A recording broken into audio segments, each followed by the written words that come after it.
Hey guys, it's your girl Kizzy Rock, and today I want to converse with you all about a very, very touchy subject about why women cheat. Well, first and foremost, no one should be cheating, men or women.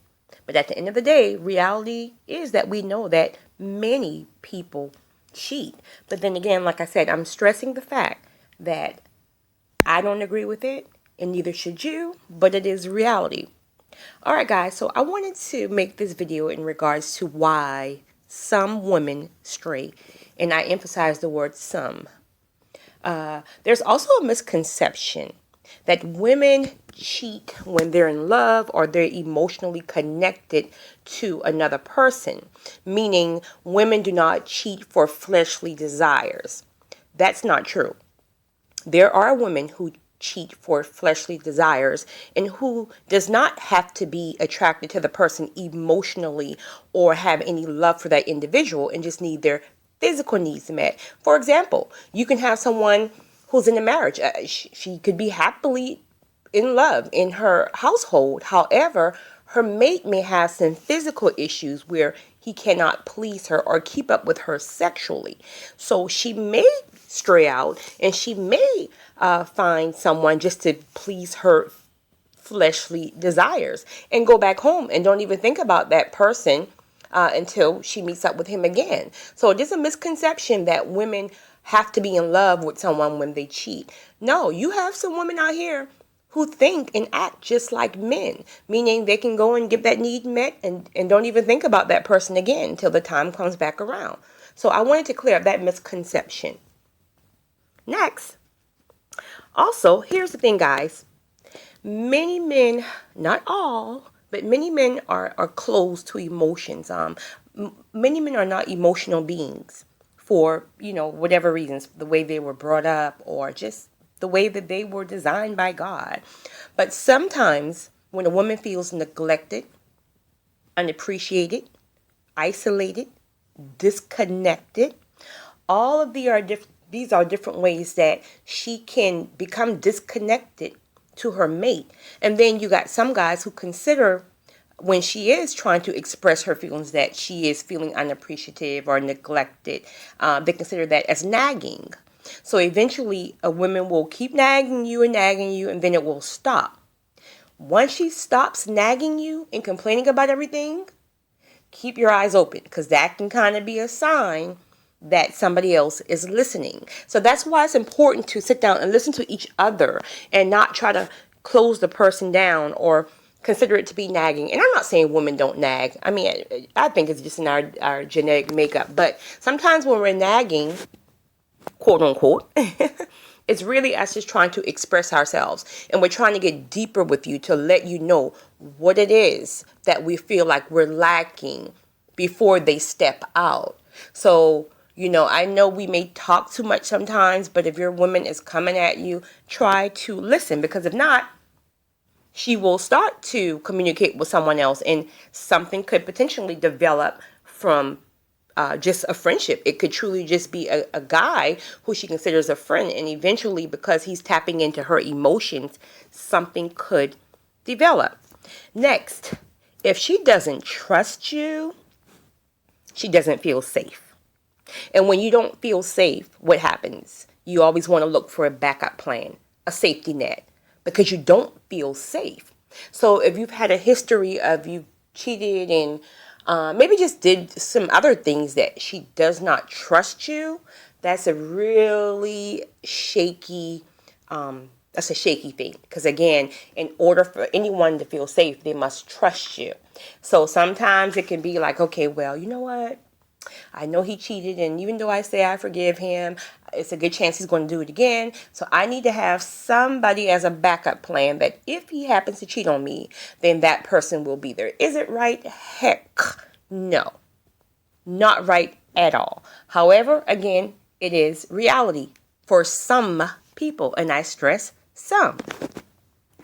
Next, karma. Guys, karma is real. Some people say they believe in karma, some say they don't. But I truly believe in karma. What you put out, you're going to get back.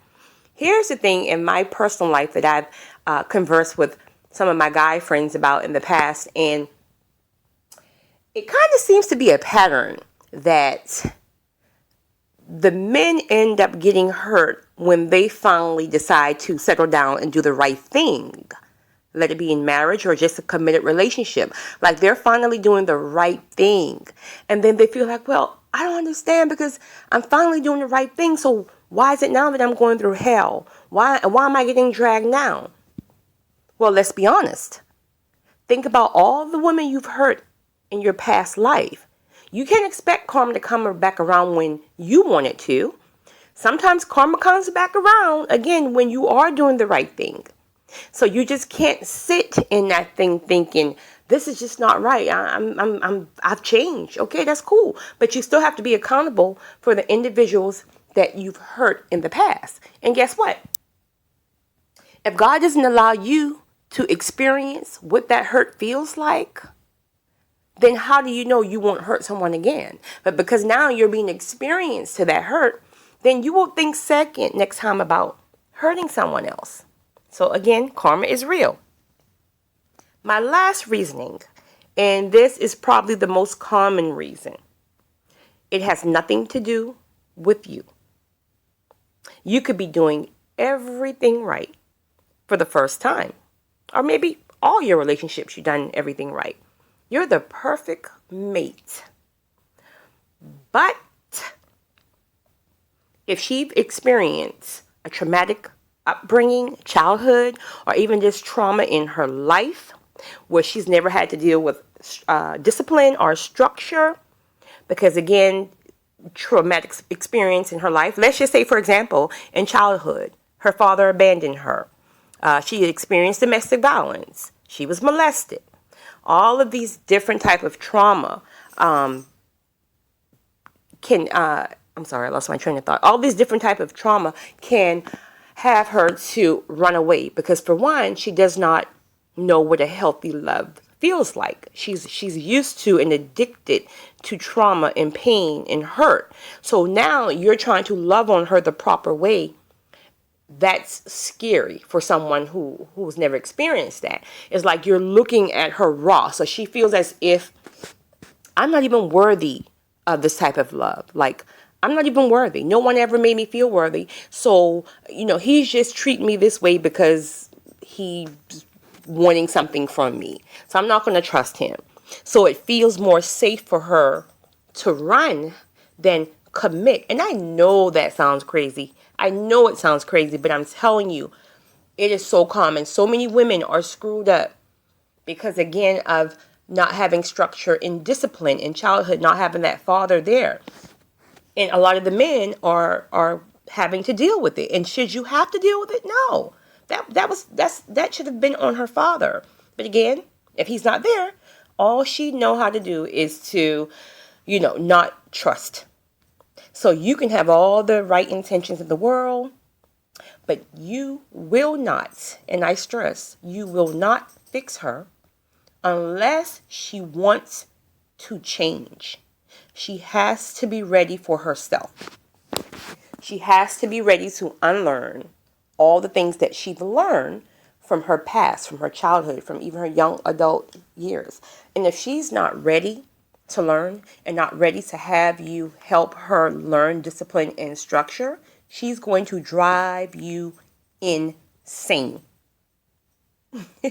Mind you, she doesn't trust to begin with because, again, that trust was shattered in adulthood.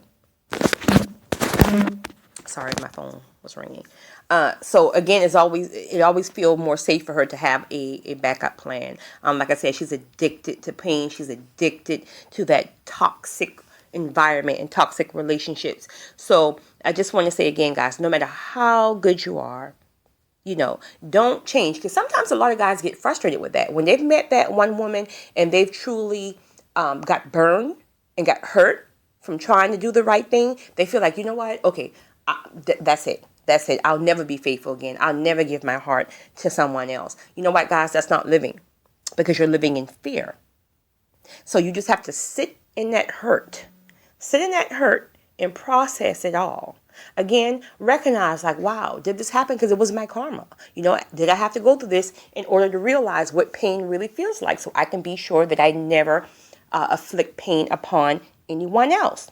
But most importantly, did we even consult with God before getting with an individual or even marrying an individual? Sometimes we go on our own fleshly desires and we choose people based on our own thoughts, emotions, and flesh. And then we want to bring God into the equation once things get crazy. Now, we need to start asking God prior. Lord, is this the person you have created and designed for me? Is this the person who you want to bring into my life? Because sometimes God will have us meet people, and the assignment is just to be these people's friends and help them through a tough time, to help shape and mold them, because maybe we have experienced some things that they may be now going through. So now that we weather the storm, it may have been our assignment just to help this individual. But it's our fleshly desires that cause us to get involved with these people. And once we're involved and the emotions are all entangled, then all hell breaks loose. So again, if the marriage did not work out, just take your time, forgive yourself, and again, ask God to help you with closure, even clarity, and just ask Him to guide you and lead you to find the individual that He has designed for you. I hope this can help someone. Hit me up in the comment section. Let me know what's going on with you. Be sure to follow, and I'll be sure to follow back. It's your girl, Kizzy Rock.